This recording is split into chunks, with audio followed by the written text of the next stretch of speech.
Saludos cordiales, buenas noches, gracias Ecuador por estar con nosotros. La seguridad social es un derecho que tiene la persona en un estado para beneficiarse de una pensión jubilar y otras prestaciones.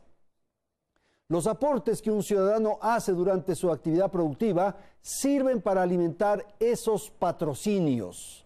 Por lo tanto, ese dinero pertenece únicamente al afiliado a la seguridad social.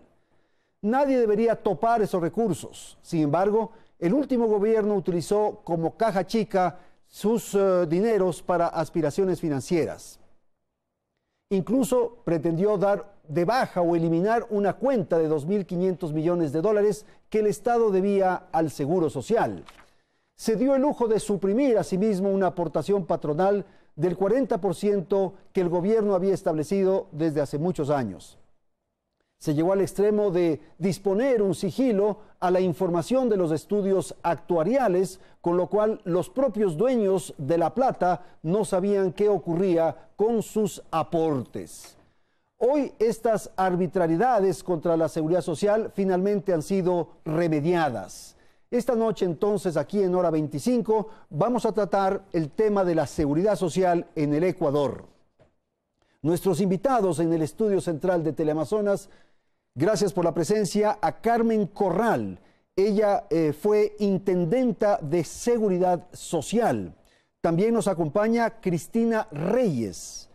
Cristina Reyes es asambleísta por Madera de Guerrero, Partido Social Cristiano. Agradezco la participación aquí en el estudio de Manuel Muñoz. Él es el presidente de los jubilados en el Ecuador. Y gracias a Rodrigo Ibarra. Él es docente, profesor universitario. Gracias a la audiencia. Natalie, buenas noches. Buenas noches, Andrés. Amigos televidentes, bienvenidos. Los resultados del estudio actuarial del IES, cuya reserva fue levantada la semana pasada, revelan cifras contradictorias sobre el déficit de la entidad. En el primero, el déficit actuarial con corte al 2013 y con proyección al 2053 llegaba a 208.841 millones de dólares, que equivale a más de dos veces del Producto Interno Bruto del país. Sin embargo, en un nuevo informe, también con corte a 2013 y con proyección al 2053, el déficit baja a 20.464 millones de dólares. De acuerdo con fuentes del IES, la diferencia entre ambos informes es que en el primero se toma en cuenta la eliminación del 40% de la contribución del Estado al IES que se decidió en abril del 2015. El portal del IES invita a chequear el informe actuarial. Ahora los afiliados y jubilados sí pueden conocer la realidad de la institución, la cual genera preocupación. Uno de los informes lo expresa claramente. El seguro de salud individual y familiar se encuentra en una grave situación financiera. Otras de las conclusiones del estudio actuarial del IES asegura que únicamente el seguro de riesgo de trabajo es sostenible en un horizonte de 40 años. El fondo de vejez en el 2046 ya no tendrá fondo suficiente para cubrir egresos y solo hasta el 2036 sus ingresos serán superiores a sus gastos. La situación actual del IES se debe en gran medida a la eliminación del 40% de los aportes del Estado. La reforma de la Ley Orgánica para la Justicia Social en el 2015 eliminó esta contribución obligatoria del Estado para financiar pensiones. Lo que estamos haciendo es dejando de dar al IES que no lo necesita. Sin embargo, el informe actuarial realizado a el IES asegura que con o sin la contribución del Estado, la pensión de vejez no era sostenible en el tiempo. Podríamos decir que habrá recursos hasta el 2021. El 2021 se agotan los recursos que corresponden a las reservas de los afiliados que no están en edad de jubilación. Ante esta realidad, aseguran que es necesario realizar reformas que garanticen la sostenibilidad financiera del sistema de seguridad social. Una nueva ley de seguridad social, en la cual podrán estipularse otras condiciones de edad, de aportaciones. Este estudio evidencia que actualmente el fondo de pensiones está siendo consumido año tras año. En 2015 ese fondo estaba en 9.200 millones de dólares, pero para el 2018 ya se encuentra en 7.500 millones de dólares. ¿Cuál es el volumen de ingresos anual del IES y cuál es el volumen de gastos? En el Seguro General, contemplando todos los seguros que se derivan de este, tenemos un superávit actual de 800 millones. Otra de las medidas que ha afectado la sostenibilidad del sistema de seguridad social ecuatoriano fue la aprobación de la resolución 501 en el 2015, que cruza los aportes de los fondos, así como el financiamiento para los hijos de los afiliados de entre 6 y 18 años. Mediante la cual trasladaron los fondos de pensiones a salud, con lo cual prácticamente podríamos decir que en este momento no hay recursos para pagar las pensiones, no hay recursos para atender la salud. El déficit actuarial se incrementó 4 veces en apenas 3 años, especialmente por los efectos de la resolución 318, en la cual el IES decidió incrementar las pensiones jubilares por encima de la inflación a través de una tabla proporcional. Se van a ajustar de acuerdo a la inflación, un 3.5%. Con eso mantienen su capacidad de compra, pero no colapsa el sistema de jubilación. Solo con ese ajuste ya por lo menos es sostenible 23 años. Esta semana el Pleno de la Corte Constitucional resolvió restituir los derechos a los trabajadores a las utilidades. La Ley de Justicia Laboral indicaba que las utilidades distribuidas a las personas trabajadoras no podrán exceder de 24 salarios básicos unificados. Además, en la misma sesión dispuso que el Estado vuelva a financiar el 40% del fondo de jubilaciones del Instituto Ecuatoriano de Seguridad Social. No puede el Estado, bajo ningún concepto, no hacer las aportaciones que le obliga la Constitución. Lo que nos preocupa es si esta tiene carácter retroactivo. Quieren afiliar a las amas de casa con todo gusto, pero la Constitución dice que si no dependen de una dependencia laboral o de un patrono, el Estado ponga en su presupuesto, y eso el gobierno no lo hizo. Especialistas aseguran que el dictamen de la Corte Constitucional salva de la quiebra al IES.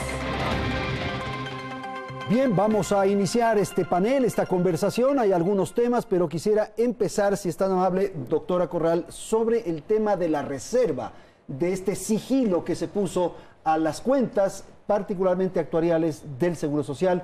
Buenas noches. Buenas noches. Efectivamente, sí fue. La Superintendencia de Bancos en el año 2015 introdujo un literal en la resolución que determina qué documentos son reservados, e incluyó a los estudios actuariales del IES, ISFA e ISPOL por declarando una reserva por 15 años. Entonces, a partir de eso, el IES, de manera colateral, también tomó resoluciones que obligaban a la reserva de los estudios actuariales. Estas decisiones de reserva son absolutamente inconstitucionales, absolutamente ilegales, van en contra de los principios de transparencia, porque es evidente que los ciudadanos y los afiliados al IES necesitan saber cuál es el estado de salud de los fondos que administra la Seguridad Social. Ahora, contradictoriamente, la Superintendencia de Bancos, ante un pedido del propio Consejo Directivo, cuando ha cambiado ya de presidencia, y también frente a presiones de la ciudadanía, que se presentó una demanda de inconstitucionalidad en la Corte Constitucional, envía un oficio indicando que la reserva es solamente para la superintendencia y no para el IES, lo cual es absolutamente contradictorio. Sin embargo, sirve para los efectos de transparencia y sirve para los efectos... Se puede ya tener acceso a esa información. Exactamente, y el IES, frente a ese documento del organismo de control, ha procedido a levantar esa reserva y a publicar los estudios actuariales últimos que tenían en la página web, lo cual es muy importante para el país. Rodrigo, ¿por qué es bueno tener información? ¿Por qué es bueno transparentar? ¿Por qué es que necesitamos tener esos datos de los estudios actuariales? Claro. Bueno, un informe actuarial es fundamental para medir la viabilidad financiera que tiene un seguro. En el caso de pensiones es fundamental porque nuestro sistema es un sistema de reparto basado en una capitalización colectiva. ¿Qué quiere decir esto? Que un conjunto de afiliados activos, los trabajadores que en este momento estamos aportando al fondo de pensiones, estamos con nuestros aportes, junto con la contribución también de los empleadores, financiando las pensiones de los actuales jubilados de las diversas categorías. El problema es que la situación demográfica va evolucionando con el tiempo. Cada vez hay menos niños que nacen, cada vez la expectativa de vida ha aumentado, más proporción de personas que llegan a jubilarse y por lo tanto el número de personas que soportan a un pensionista va disminuyendo. Se va reduciendo. Por ejemplo, era 8-1, luego va a ir a 6-1 y 4-1. Como lo que ocurre en países actualmente como Francia o como Japón, donde el número de personas de más de 65 años es importante, puede representar más del 25% de la población. Entonces, los fondos de pensiones tienen que manejarse con esa visión de futuro, tienen que administrarse para que se garantice la pensión no solamente de los actuales pensionistas, sino de todos aquellos que en el tiempo se irán jubilando. Okay, gracias. Cristina, por favor, sobre este tema, si es tan amable. Andrés, buenas noches a los panelistas, a los ciudadanos que nos sintonizan. Primero, yo me congratulo por la decisión de la Corte Constitucional de haber retornado el aporte estatal del 40% al Fondo de Pensiones y eliminado el techo de las utilidades. Debo decir que esto es un triunfo de los jubilados que nunca han bajado los brazos, que sin cuartel han peleado frente a los embates del correísmo que golpeó seriamente la sostenibilidad de la seguridad social, y bueno, me honra haber sido una de las demandantes de la inconstitucionalidad de estos artículos. Debemos entender que el IES tiene que ser manejado con sostenibilidad técnica, y para eso se necesitan efectivamente los estudios actuariales y quitar el oscurantismo correísta, saber y conocer las cifras, y no como un botín político. Ese ha sido lastimosamente lo que ha ocurrido en estos años, en la década del correísmo. El IES, que es la plata de los jubilados, que es la plata de los trabajadores asegurados, que es el ahorro nacional, ha sido visto como un botín político. Vienen dos momentos. Ok, el gobierno, la Corte, mejor dicho, ha decidido devolver el 40% del aporte al Fondo de Pensiones Jubilares. La Contraloría General del Estado ha determinado la deuda en salud en 2.800 millones, bueno, 2.500 en ese momento, ahora debe ascender a los 2.800 millones. Viene un siguiente momento, se tomarán medidas, las discutiremos aquí, pero ¿el gobierno cuándo va a pagar? Me pregunto yo. Bueno. Tiene ahora dos obligaciones por cumplir. La determinada en la deuda de salud de 2.800 millones para la atención de nuestros jubilados en salud y las personas con enfermedades catastróficas. Y luego el segundo momento, van a tener que volver a pagar el 40%. Yo también me pregunto si esto será retroactivo, porque durante 3 años por este golpe correísta no se pagó, y esto dejó seriamente debilitado el Fondo de Pensiones. Vamos a ir a esos temas. Manuel, quiero su apreciación sobre esta reserva de los informes, de los estudios actuariales, con un elemento que quiero incorporar a la conversación, que es lo fundamental, me parece a mí, lograr la plena autonomía del Seguro Social. Gracias, Brigado. Gracias. Un saludo a mis compañeros jubilados del país. La Confederación de Jubilados se siente orgulloso de estar en este panel. En este tema quiero hacer hincapié. La Confederación de Jubilados del Ecuador envió una carta al Supre de Bancos pidiendo el levantamiento conjuntamente un juicio independiente hecho con la doctora Corral, y ellos nos contestan que lo que acaba de decir la doctora Corral es contradictorio. Ellos dicen que la privacidad, el secreto tenía solo para las supers de bancos. Ellos mandaban al seguro y ellos podían hacerlo abierto. Claro, no y esto sentido, fue lo que dijo el señor Richard Espinosa. Yo tengo el estudio doctoral, pero no les doy porque es un secreto. Entonces hoy nos sentimos satisfechos. Es un verdadero, y me ratifico en lo que dije en la prensa ayer. Este es un triunfo de los jubilados ecuatorianos con la ayuda de todos ustedes. Muy bien. Autonomía del IES. ¿Cómo lograr? ¿Cómo obtener? ¿Se necesita esa autonomía? En fin. Naturalmente. Sin la autonomía no funciona algo que es nuestro, pues. Hay que entender que el seguro, el Instituto Ecuatoriano de Seguridad Social es de los afiliados. No tiene que entrar el gobierno con su delegado, naturalmente, porque es un patrono, pero no es el dueño del Seguro Social. El dueño somos los afiliados actuales y los que fuimos antes, hoy pasivos, pero dejamos la solidaridad para quienes van viendo. Lo que dice el economista es la verdad. Mientras no haya un conjunto de obras cambiando el sistema de manejo de la seguridad social, no se puede encargar direcciones importantes. Hoy mismo tiene el señor Manolo Rodas, el doctor, nuestro apoyo, nuestra carta indicándole que ya es tiempo de una nueva reunión para poder en claro, con gente que sabe de seguridad social, para dejar en claro la autonomía del Seguro Social. Okay. No estoy en contra de las inversiones, estoy en contra de la metedura de mano a los dineros de los afiliados. Carmen, lo de la autonomía está precisado en la ley. ¿El problema es la implementación o se requiere fortalecer ese concepto en otras legislaciones? A ver, la autonomía es un mandato constitucional. Está en la Constitución y en la Ley de Seguridad Social, pero lamentablemente ha habido muchas transgresiones en contra de la autonomía, sobre todo porque el enfoque que se le ha dado al manejo del IES es un manejo político. Entonces, mientras no se cambie el enfoque de un manejo a un manejo técnico, a un manejo profesional, pues entonces esa injerencia política siempre va a estar de la mano. Y hay que ser realistas. ¿Por qué es el manejo político? Porque el IES ha tenido recursos. Sin embargo, a decir de la OIT, en la nota técnica que también ha salido ya ratificando la nota técnica anterior que la tuvimos en septiembre del 2017, ahora en marzo acaban de sacar la nota técnica ratificando que los manejos que se ha dado justamente el gobierno anterior han sido totalmente contraproducentes contra la sostenibilidad.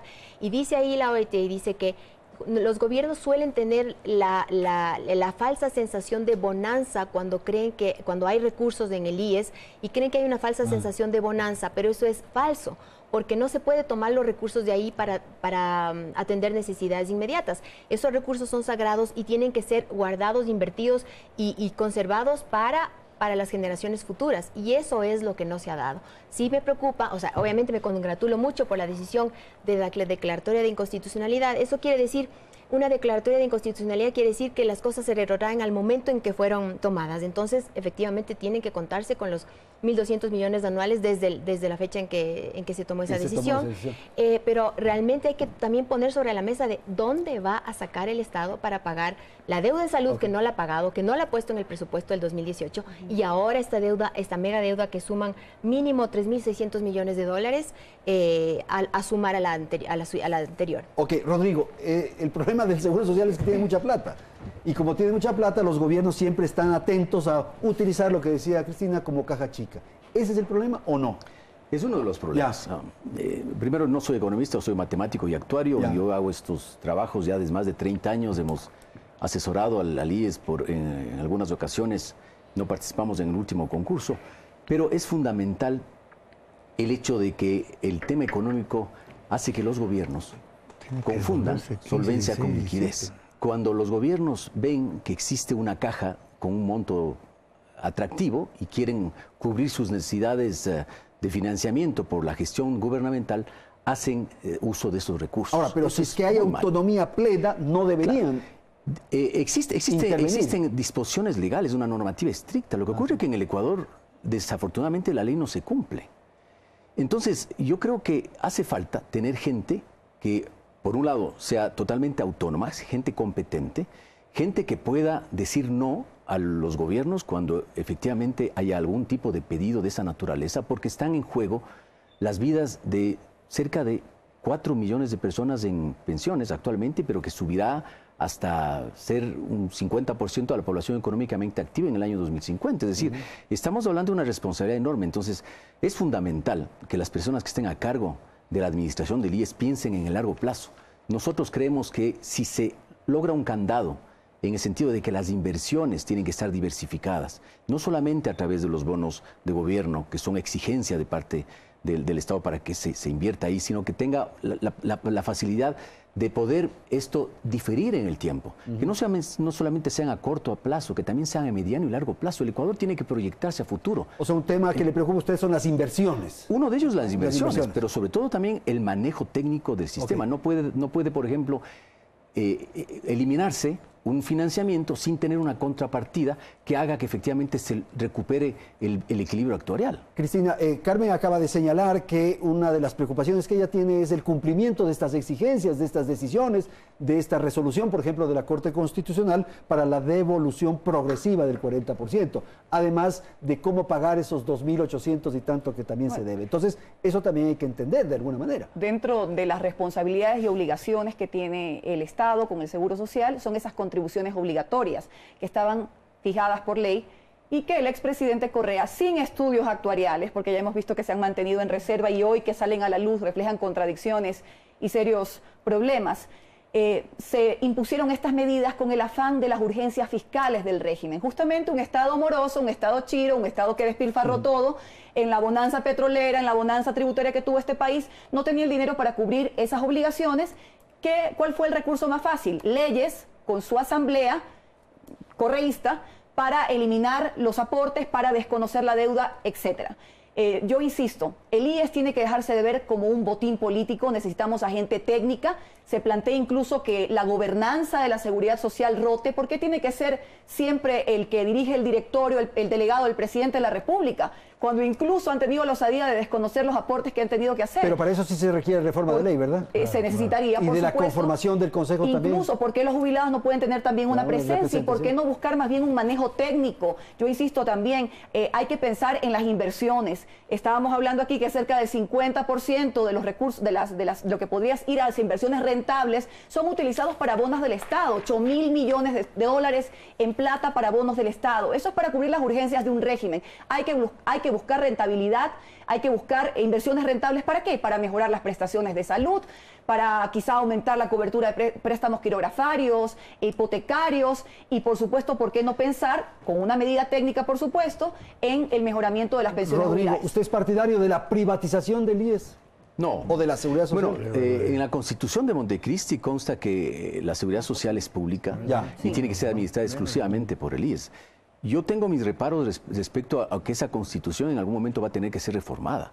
Porque en el primer artículo que menciona que el Ecuador es un Estado de derechos, es volver a un Estado paternalista y no existen los recursos para dar a todos beneficios que no tienen financiamiento. Es decir, la incorporación, por ejemplo, de las damas de casa, estoy totalmente de acuerdo, pero no que sea a cargo del Fondo de Pensiones del IES. El Fondo de Pensiones tiene que manejarse como un seguro, en que el equilibrio entre primas y prestaciones. Las damas de casa deberían haber sido financiadas a través de un impuesto y con el Ministerio de Inclusión Social, por ejemplo. Esto me lleva a preguntar, Manuel, esto de ser generoso con plata ajena. Entonces se incorporaron a los afiliados campesinos, se incorporaron a las amas de casa, se incorporaron a los familiares de los afiliados y resultaba muy atractivo, sin duda, desde el punto de vista de popularidad. Esas son presencias para aplaudirles. ¿No es cierto? Es solo para el aplauso, como dice la doctora. Aquí se ha hecho contradicciones bárbaras. El señor Espinosa ha dicho 1000 veces que había un superávit en el seguro. No ha sido así, pues, porque teníamos un déficit actuarial. Por eso estamos pidiendo a los jubilados ecuatorianos un estudio actuarial serio, con gente capaz y preparada. Último no le da garantía, seguridad. No me da mucha garantía. Puede ser emocional, pero con la devolución del 40%, que de paso hay que tomar en cuenta 15, 16 y 17, que dejaron de aportar, que es una deuda, sería para bajar ese peligro de la sostenibilidad del seguro social. Claro. Por lo tanto, yo en lo que sí quiero remarcar, y estoy de acuerdo con usted, doctor, que no se intente por ningún medio tratar de privatizar el seguro. No estamos de acuerdo. Solo que se recuerden qué pasó el 2004, nada más. Ok, tengo que ir a la publicidad, enseguida retornamos para la segunda parte de este programa. Estamos hablando de la seguridad social y del IES.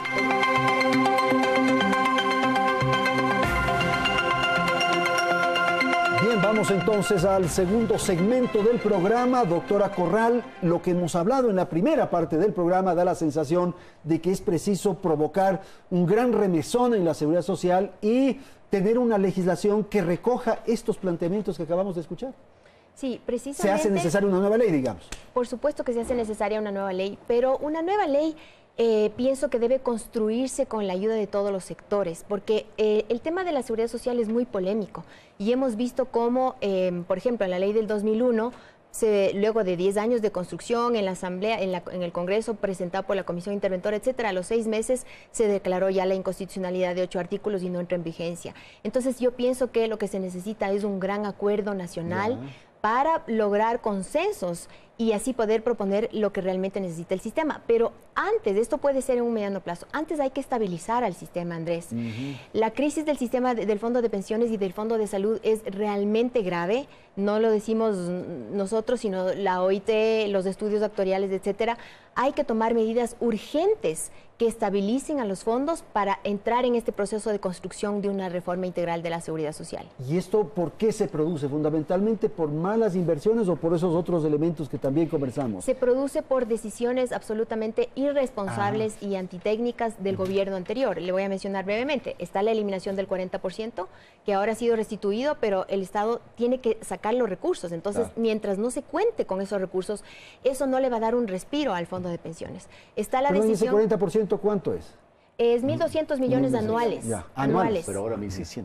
Ahora 1.600, dice Rodrigo, porque obviamente son más jubilados. Claro. La decisión de incrementar la cobertura de los hijos de los afiliados de 6 a 18 años sin financiamiento.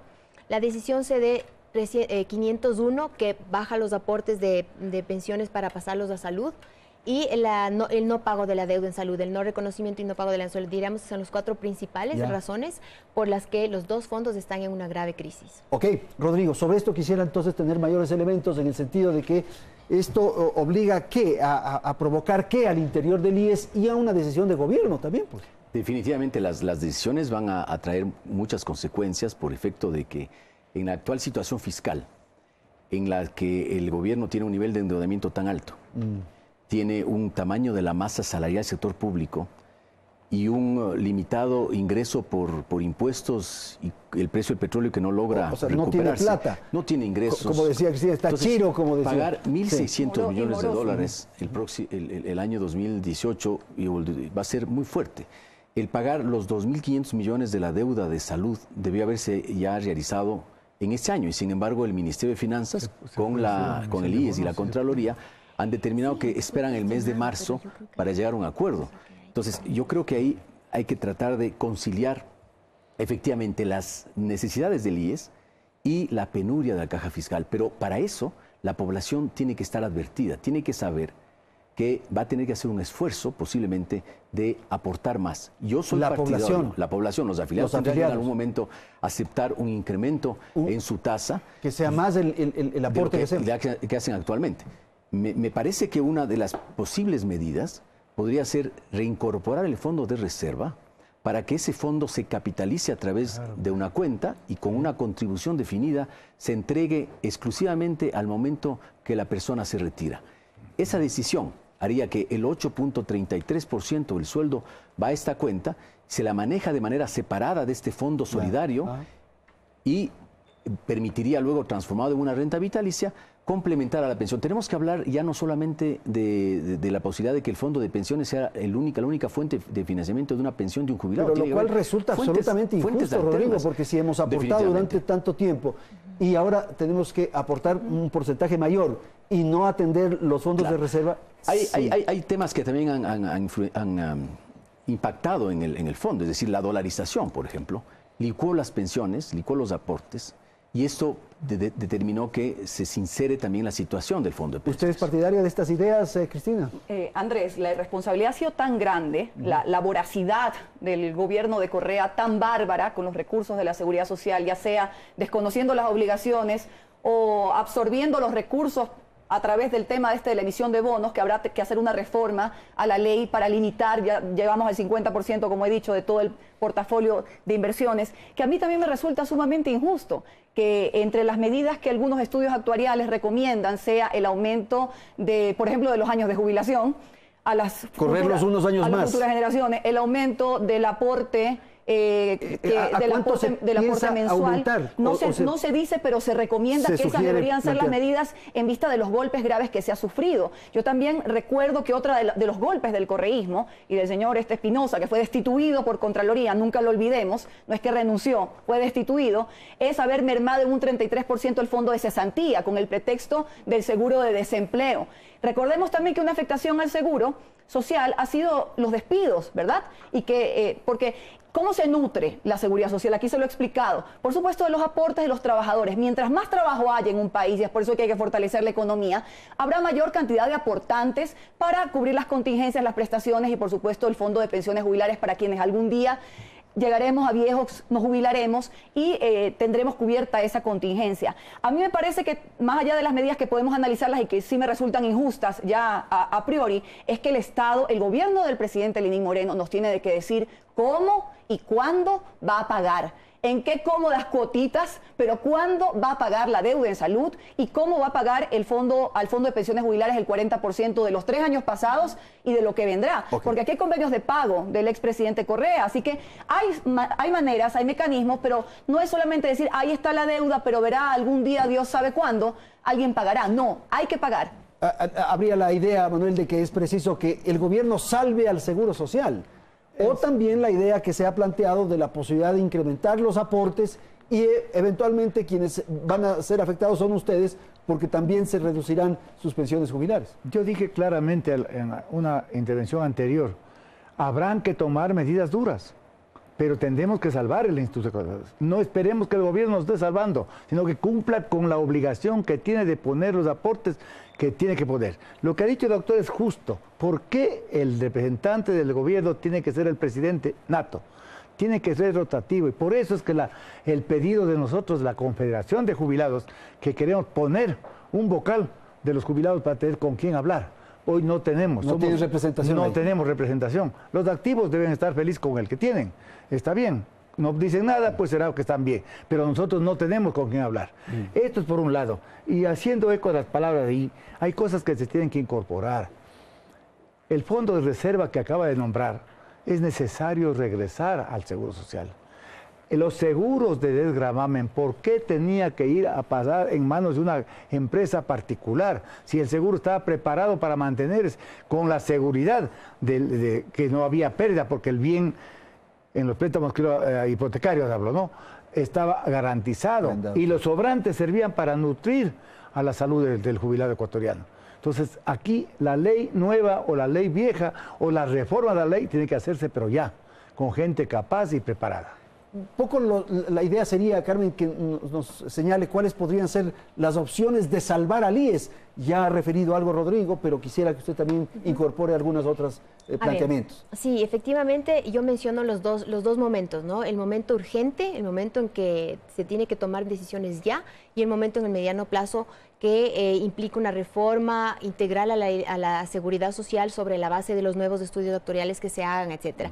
Pero las medidas urgentes están en la Ley de Seguridad Social y están a la mano del Consejo Directivo, es decir, son facultad del Consejo Directivo. Sí, pero esto de estabilizar, que usted dijo hace un momento. De estabilizar. ¿Cómo? Le digo cómo. Unas, obviamente, sugerencias y con el análisis respectivo, ¿no es cierto? En primer lugar, la eliminación de la resolución 501. Porque esa es la que le baja los aportes a pensiones y le pasa a salud. Sí. Entonces hay que eliminar eso porque eso evita el desangre del fondo de pensiones, que ha significado más de 1.500 millones cada año en disminución de la reserva. Por eso es que de 9.000 millones en el año 2015 pasó ahora a casi 7.500 millones, es decir, a la baja. Eliminación de esa resolución, la derogatoria. Luego hay que buscar financiamiento para la atención de salud de los hijos de los afiliados de 6 a 18 años, porque obviamente se le quita los ingresos a salud y entra nuevamente en una crisis enorme y hay que buscar ese financiamiento. Está en el artículo 117 de la Ley de Seguridad Social que el aporte a salud con la incorporación de la familia debía ser hasta el 10%. Entonces, eso podría ser una medida que tome el Consejo Directivo. Claro que implica un aumento en el aporte, ¿no? Otra medida ya en el mediano plazo, que ya tiene la necesidad de la recomendación del estudio actuarial, ya es lo que se ha mencionado, el incremento en la edad de jubilación, el incremento de la base de cálculo, etcétera, una serie de medidas ya sea solas o combinadas, o inclusive un cambio de sistema. Yo creo que estamos en un punto ¿Qué significa en que un cambio de sistema? Un cambio de sistema significa que no solamente sea un sistema de reparto, sino que pueda tener un sistema mixto, obviamente a cargo del IES, pero un sistema que incorpore que el afiliado por sí tenga un pilar básico, una pensión básica, y luego se aporte a una cuenta individual, pues como un sistema mixto. Eso parece que para que no tenga que depender necesariamente del Estado. Ok, Rodrigo, a ver, esta idea. Definitivamente, esa es otra de las alternativas. Y finalmente hay otra que los países escandinavos adoptaron hace algunos años, es un sistema de cuentas nocionales. ¿Qué es eso? Que son cuentas simuladas para determinar cuál es el aporte que yo hubiera tenido si he aportado, por ejemplo, 15 o 20 años a la seguridad social, al fondo de pensiones. Eso obviamente no existe porque nuestro sistema es un sistema de reparto. Pero esto de cuentas nocionales permite sincerar la realidad de las obligaciones que tiene el Fondo de Pensiones actualmente. Solamente por dar una cifra, nosotros en el año 2015 llegamos a acumular 9.200 millones de dólares. Es un esfuerzo importante porque se partió de 300 millones de dólares en el año 2001 y esa tendencia debió haber continuado. Pero comparado con otros países como Colombia, como Perú, como Chile, nosotros estamos muy cortos. Solamente en Chile el sistema acumuló 160.000 millones de dólares con poblaciones relativamente similares. ¿Bajo qué mecanismo? Porque ellos adoptaron una transformación de su sistema en la década de los 80 a través de sistemas de contribución definida de cuenta individual. ¿Y eso qué garantía tiene? Que la población sabe con un reporte periódico cómo está sus inversiones, cuánto tiene, y de esa manera es muy difícil para los administradores del fondo destinar otros recursos. Pero yo creo que en el Ecuador tiene que mantenerse la solidaridad. Nosotros somos un país con una diferencia, inequidad social muy grande, pero sí se debe empezar a mantener un esquema híbrido o mixto para que la persona cuando se jubile tenga una pensión básica y una pensión que esté acorde con su nivel de ingreso. ¿Esta opción, Cristina? Bueno, yo quería un poco también dar las medidas de lo que se puede hacer. Las ideas de cómo puede hacer la seguridad social. Yo pienso que primero es transparentar las cifras, partamos por eso. Tenemos que conocer la realidad del seguro social, las contradicciones que hay en los estudios actuariales nos dejan muchas dudas. El presidente tiene que ordenar que no solamente se levante este sigilo, este oscurantismo del correísmo, sino que conozcamos la realidad y se haga un nuevo estudio actuarial. En segundo lugar, yo ya hablé sobre el universo de afiliados y de aportantes. Debe crecer, debe aumentar, y para eso se necesita la reactivación de la economía y la generación de empleo productivo. Luego estamos hablando de que tiene que hacer una reforma al BIES también. ¿Al qué? Al BIES, que es al banco del Instituto Ecuatoriano de Seguridad Social, de tal manera que se nos pueda garantizar a los afiliados, asegurados y a los jubilados que haya inversiones rentables. No es posible, Andrés, más allá del tema de la emisión de bonos, que haya, y el Ecuador lo sabe, 250 millones de dólares botados a la basura en el proyecto Toachi Pilatón. Por ejemplo, proyecto un culebrón de corrupción de la década correísta. ¿Cómo es posible? Hay que hacer inversiones rentables. Y me parece también que para mejorar la situación de la seguridad social hay que replantear la gobernanza. La administración con parámetros técnicos tiene que volver a las manos de los legítimos dueños, los afiliados, trabajadores y los jubilados. Y no se diga lo más importante, lo cito al final, el Estado tiene que pagar las deudas de tal manera de estabilizar los fondos que al día de hoy han sido seriamente golpeados. Pero hasta eso resulta inadecuado, yo diría así desde una mirada externa, porque es entrar a un saco roto. Entonces, finalmente esa plata también nos pertenece a nosotros. No, si el Estado paga lo que debe, Andrés, se estabiliza algo que está seriamente golpeado. Cerca de 1.000 millones, bueno, 1.200, ya se ha actualizado la cifra, se tenía que pagar anualmente al fondo de pensiones para pagar ese 40% del aporte de las pensiones de 470.000 jubilados. Luego hablamos, y luego hablaré del Seguro Social Campesino, cerca de 73.000, y se plantea una reforma.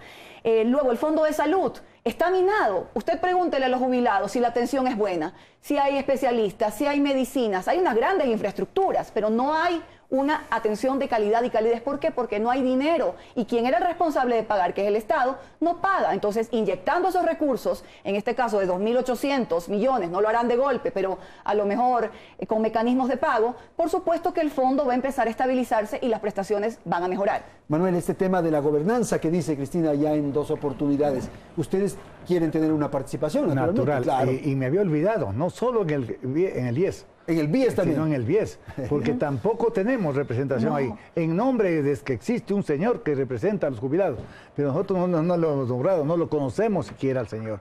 Y gracias a ese señor perdimos el préstamo quirografario y cuando nos devolvieron nos tuvieron 4 puntos de interés, como cualquier churquero. ¿Ustedes no tienen acceso al quirografario ahora? Con ciertas limitaciones, firmado por los actuales representantes de los jubilados y trabajadores en el banco. Este es un muy buen tema porque la gobernabilidad del seguro no puede estar centrada en una persona. Tienen que ser corresponsables los otros vocales, porque si no, ¿para qué están ahí? Pues, claro, un directorio, alguien que tome decisión colectiva. Yo soy presidente de la Confederación de Jubilados del Ecuador, pero no soy el dueño de los jubilados. Pues. Para eso hay un consejo directivo, hay un ampliado, una asamblea, hay un congreso. Aquí no, una sola persona. Usted no puede hablar con nadie, porque nadie le resuelve nada. Con el cuento de que estamos en territorio, no asoma nunca. Entonces hay que buscar la forma de llegar a quién, al presidente del Consejo Directivo del IES. ¿Por qué si tenemos un vocal adentro? Carmen, ¿y es posible que el IES haya asumido muchas responsabilidades? Bueno, el IES... Por ejemplo, el tema de salud. Yo he escuchado a algunas personas que dicen que tal vez no le corresponde al IES, que eso debería estar en el gobierno central. A ver, sí, ese es un tema muy polémico. Ahora justamente está en la Asamblea el Código Orgánico de Salud. Entonces es un tema que hay que hablarlo y conversarlo en el Ecuador. ¿Qué sistema de salud queremos? ¿Queremos que haya un sistema de salud en la seguridad social o queremos un sistema integrado? Todo eso, esos son temas que son realmente de debate para construir un Ecuador que nos dé un sistema de salud eficiente. Ahora vemos que no es así. Ahora, por lo pronto, está dentro de el IES, está el Fondo de Salud, el Seguro Individual y Familiar de Salud, y por lo tanto, ese es el que ahora debemos preocuparnos por rescatarlo, porque está realmente en la quiebra, el Fondo de Salud, y debido a las medidas que se tomaron. Yo quiero topar un tema... quisiera topar dos temas. Primero, abonando el tema del BIES, que el tema del BIES es un tema muy importante, y ahí es donde claramente se ve la falta de autonomía. Quiero mencionar esta resolución de la Junta de Política Monetaria y Financiera, la resolución 428F 2017, que le condiciona al BIES a que le invierta $500 millones más para poder aprobar su presupuesto. Eso le obliga. Eso le obliga. Entonces el BIES mandó su presupuesto y la Junta le dice, yo no le apruebo mientras usted no me invierta $500 millones más. ¿Y eso a quién afecta? Afecta a hipotecarios, afecta a quirografarios. Entonces, esas son las medidas que hay que cambiar, porque no puede ser posible que el BIES no tenga una autonomía para hacer sus inversiones, en el sentido de que hágase un análisis de riesgo, de ver si le conviene, si invierte o no más en bonos del Estado, estas inversiones. Ahora, las inversiones del BIES, ahí hay que hacer una auditoría profunda. Ya mencionó Cristina el tema de Toach Pilatón. ¿Qué pasó con las inversiones en el Hotel Quito, con la venta del Hotel Quito? ¿Quién responde por todas esas inversiones que son mal hechas? Sabemos que hay fideicomisos parados, que están congelados y que no producen un centavo a los afiliados. La responsabilidad tanto de las inversiones como de estas medidas tomadas, Andrés. La resolución 501 le baja en más de 3.000 millones al fondo de pensiones. ¿Quién responde por eso? Y lamentablemente la Superintendencia de Bancos no cumplió su papel. Ok, Rodrigo, el IES o el Seguro Social es como los estados que no quiebran finalmente. Este tema de la seguridad social venimos escuchando desde hace muchísimos años, que ya está, que entra y finalmente no quiebra. Lo que ocurre es que hay que distinguir seguridad social y seguro social. Yo entiendo. El IES es un seguro que tiene que administrarse técnicamente en un equilibrio entre lo que recibe y lo que paga. La seguridad social efectivamente al final es responsabilidad del Estado. Pero yo insisto, cuando en la Constitución de Montecristi se dice que se logrará la universalización de la seguridad social, eso tiene que hacerse con recursos, pero lo que se hizo es se pasó esa responsabilidad al Fondo de Pensiones y al Fondo de Salud, y esto estamos viendo las consecuencias. Entonces, es necesario que en el Ecuador se discuta sobre qué queremos hacer del IES. Yo creo que la prioridad del IES es pagar pensiones, es su fondo de jubilación. Lo demás es complementario, riesgos de trabajo, salud y el seguro social campesino que se administra de manera separada para una población vulnerable. Igualmente podría ser un seguro para las damas de casa y la población de los trabajadores autónomos, pero yo creo que fundamentalmente, si una persona aporta, tiene que el instituto que hace el uso de esos recursos, darle un reporte de cómo está invirtiendo esos dineros y qué se va a prever de él cuando llegue a jubilarse. Entonces, eso nos hace falta transparencia, nos hace falta un control despojado de política. Yo creo que es necesario que en el Ecuador los políticos hagan un pare y hagan una reflexión. Estamos pensando en el Ecuador en los próximos 4 años, estamos pensando en el Ecuador de aquí al año 2030, 2050. Si esa discusión se hace de una manera no apasionada y buscando que todas las generaciones estemos protegidas, yo creo que daríamos un paso importante. Es necesario armar consensos. Yo creo que es momento, como he escuchado algunas veces a Carmen, de hablar lo que los españoles hicieron del Pacto de Toledo, que posiblemente Carmen puede tener mayores argumentos en los que España se logró que todos los actores sociales lleguen a tener una actitud única para salvar al sistema de seguridad social. Vamos a ir a una pausa y volvemos en un instante para el tercer segmento de nuestro programa aquí en Hora 25.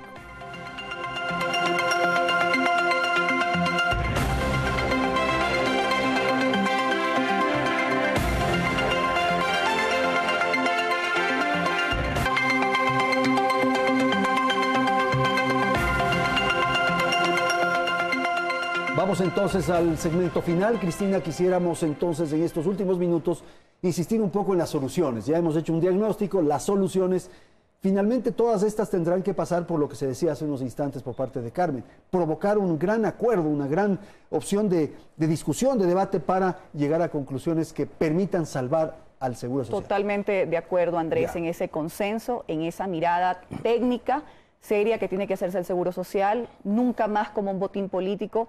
Yo resalto la lucha de los jubilados, pero también invito a los afiliados, trabajadores, en el ciclo de la vida, insisto, algún día llegaremos a jubilarnos y querremos tener una pensión. Entonces hay que también poner la mirada más seria a la discusión y al debate. Las prestaciones deben estar debidamente financiadas. Aquí ocurre que eso pues no ha pasado, el Estado no ha cumplido con sus obligaciones. Insisto nuevamente que hay que ampliar el universo de aportantes, habrá que tomar algunas medidas. Sí reconozco injusto, como dije, que la carga ahora tenga que ser a los actuales trabajadores de aumentar los aportes. Más bien vamos a transparentar el seguro social, a mejorar las inversiones, a darle un carácter técnico a la administración, nuevamente, como he dicho, devolviendo esa responsabilidad a los trabajadores asegurados y a los jubilados y no a delegados técnicos del gobierno que a veces lo que quieren es cubrir sus urgencias fiscales y no realmente preocuparse por una entidad que refleja el seguro social.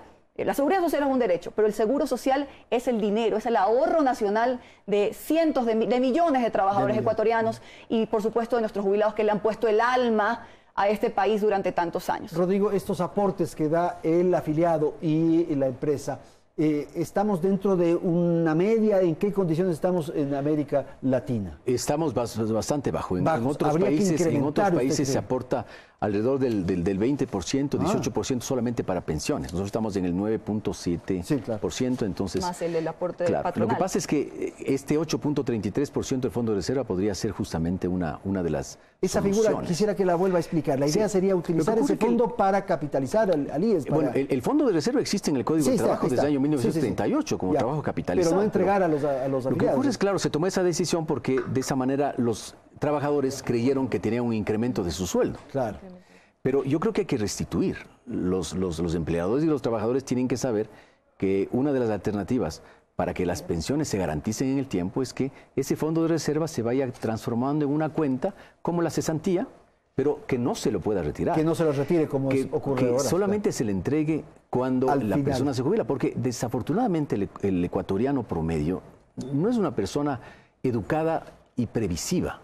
Tenemos que entender que la forma de ser del latinoamericano respecto al europeo, que desde el primer día que nace su hijo está pensando en la educación universitaria. Pero está hecho con esa idea de atender una eventual emergencia, algunas circunstancias especiales. Las situaciones son difíciles, pero yo creo que ahí se puede tener como un colateral, como una garantía del Fondo de Reserva para que la persona luego se iguale en sus aportaciones. Pero esta podría ser una solución en el largo plazo. Yo insisto en el hecho de que actualmente el fondo debería haber acumulado alrededor de unos 100.000 millones de dólares. ¿El fondo de reserva? El fondo de pensiones. De pensiones. Y llegamos a 9.200 y estamos de 7.000 y si no se restituía el 40%, lo que yo me alegro, eso se acababa en el año 2022. Estas ideas, Carmen, ¿qué le parece?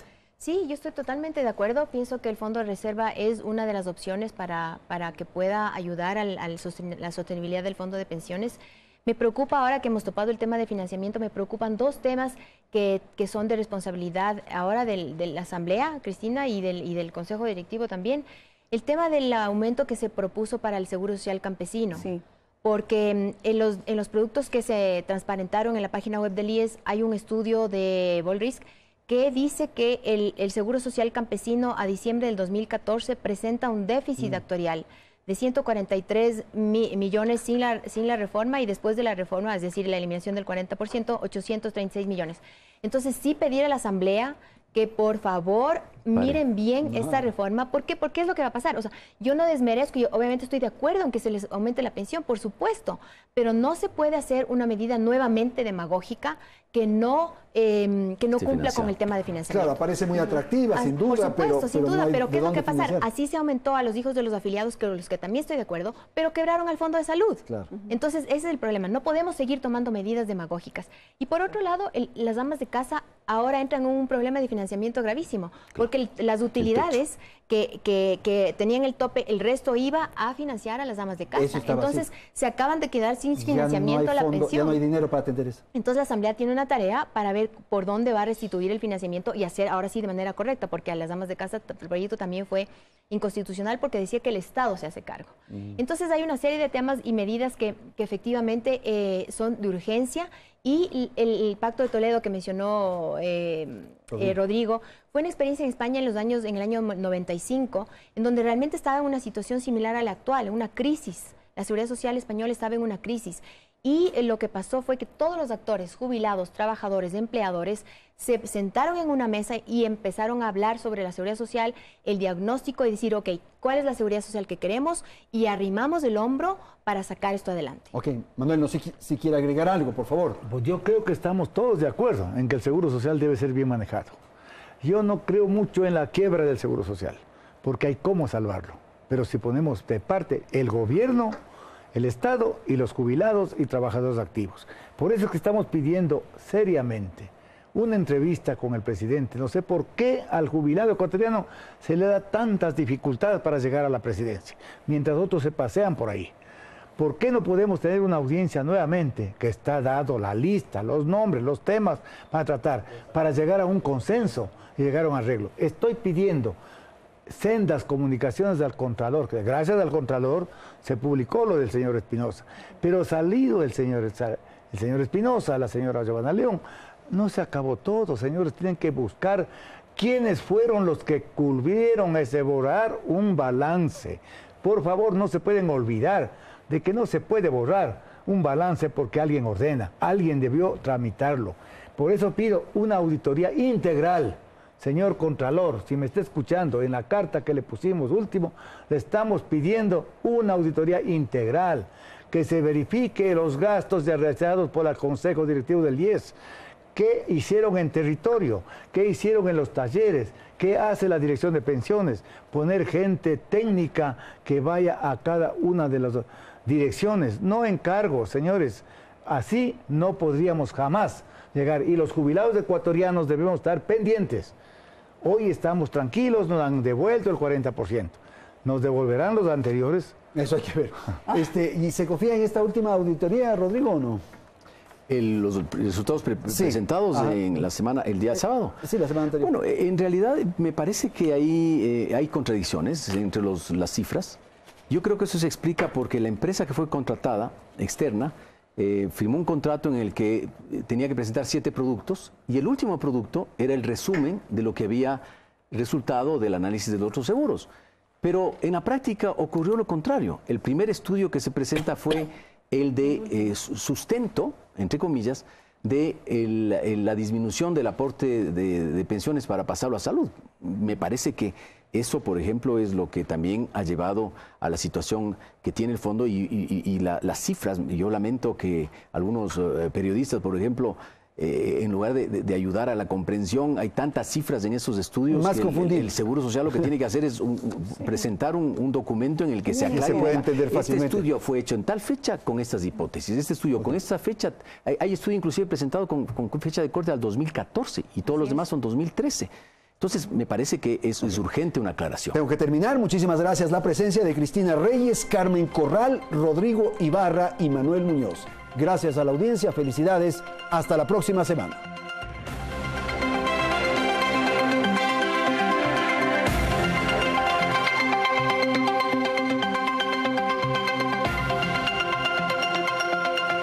Teleamazonas presentó Hora 25.